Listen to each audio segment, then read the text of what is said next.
পুঁই মিটুলির বাটি চচ্চড়ি নিয়ে চলে এলাম। বাঙাল আবার ঘুঁটি, সবারই পছন্দের এই বাটি। ইচ্ছে খুশি লাইফস্টাইলের পক্ষ থেকে সবাইকে জানাই স্বাগতম। আশা করছি সবাই খুব ভালো আছেন। আর যারা যারা আমার চ্যানেলটা সাবস্ক্রাইব করেছেন তাদেরকে জানাই অসংখ্য ধন্যবাদ। আর যারা এখনও চ্যানেলটা সাবস্ক্রাইব করেননি তাদের জানাই অনুরোধ চ্যানেলটা সাবস্ক্রাইব করার জন্য। শীতের ওলকপি ফুলকপি যেন ঘর থেকে আর যেতেই চাইছে না, তাই জন্য একটু অন্যরকম স্বাদের পুঁই মিটুলির বাটি চচ্চড়ি বানালাম আজ বাড়িতে। প্রথমেই তো বাগান থেকে সমস্ত পুঁই মিটুলিগুলোকে সুন্দর করে খুঁটে খুঁটে তুলে নিয়েছিলাম। তারপরে পাতাগুলো বাদ দিয়ে আর ডাঁটিগুলো বাদ দিয়ে ভীষণ ছোট ছোট ছোট ছোট করে মিটুলিগুলোকে আমি কেটে নিয়েছি। কুচি করে কেটে নিয়ে ভালো করে ধুয়ে অনেকটা সময় রেখেছিলাম জল ঝরার জন্য, কারণ এতে একটা আঠালো রস আছে যেটা চিটচিটে হয়ে যায়। তাই ভালো করে ধুয়ে নিয়ে অনেকটা সময় যদি শুকনো শুকনো করে জল ঝরিয়ে নিতে পারি তাহলে এই চিটচিটে ভাবটা আর থাকে না। তাই জন্যই ভালো করে আমি এটা ধুয়ে রেখেছিলাম। তারপরেই কড়াইতে আমি ডালের বড়ি কিছুটা নিয়ে ভালো করে ভেজে নিয়েছি, একদম লালচে করে। তারপর পুঁই মিটুলিগুলোকে তেল দিয়ে কড়ার মধ্যে অনেকক্ষণ ধরে নাড়াচাড়া করে নিয়েছি, যতক্ষণ না পুঁই মিটুলিগুলোর ভালো করে কালারটা চেঞ্জ হয়ে যাচ্ছে। যখন অল্পভাবে সবুজ ভাবটা মরে গেছে তখন ওর মধ্যে আমি কুচি করে কেটে রাখা ওলকপি আর কিছুটা পরিমাণ আলু একসাথে কুচি করে রেখেছিলাম, সেটাকে আমি ওর মধ্যে দিয়ে দিচ্ছি। এইবার সমস্ত উপকরণগুলোকে ভালো করে লালচে করে ভেজে নেব। পুঁই মিটুলি রান্নার একটাই উপকরণ, যেটা হলো শুকনো শুকনো কোড়ায় ভালো করে ভাজতে হবে প্রথম থেকে শেষ পর্যন্ত, তবেই এর টেস্টটা অনেক ভালো আসে।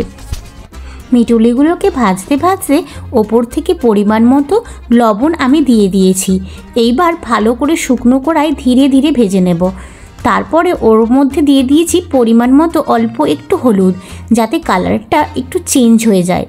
পুঁই মিটুলিগুলো মোটামুটি ভালো করে ভাজা হয়ে গেলে পুঁই মিটুলিগুলো নামিয়ে নিয়ে এখন আমি কড়ার মধ্যে অল্প একটু তেল দিয়ে তাতে দিয়ে দিচ্ছি কিছুটা পরিমাণ কুচিয়ে রাখা পেঁয়াজ আর অল্প পরিমাণ পাঁচফোড়ন।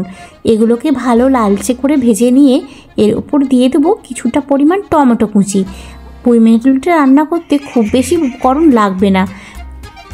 তারপরেই আমি এর মধ্যে দিয়ে দেব অল্প পরিমাণ লঙ্কার গুঁড়ো আর হলুদের গুঁড়ো।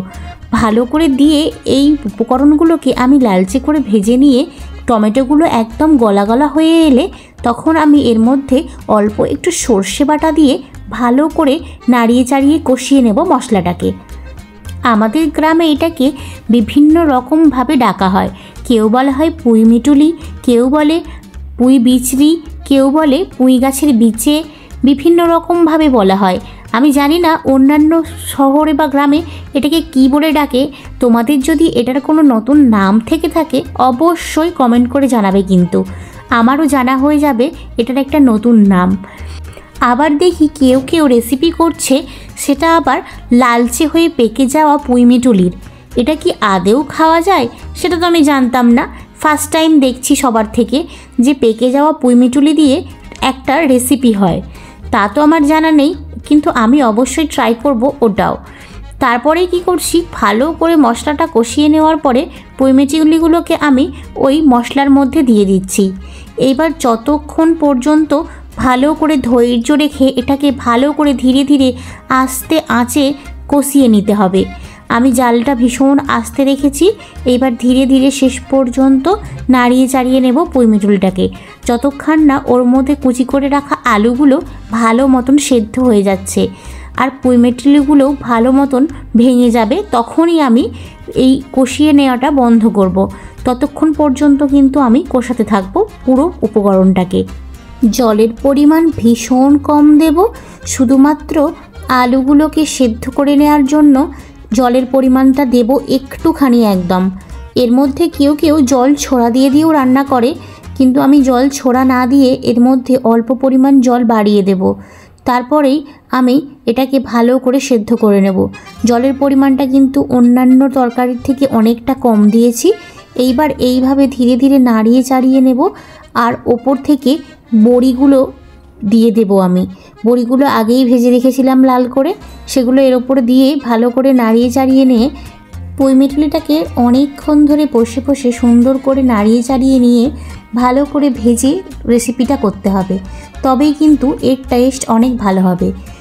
যখন দেখতে পারবো তরকারিটা হয়ে এসেছে, ওপর থেকে অল্প একটু সর্ষে বাটা দিয়ে এটা নামিয়ে নেব।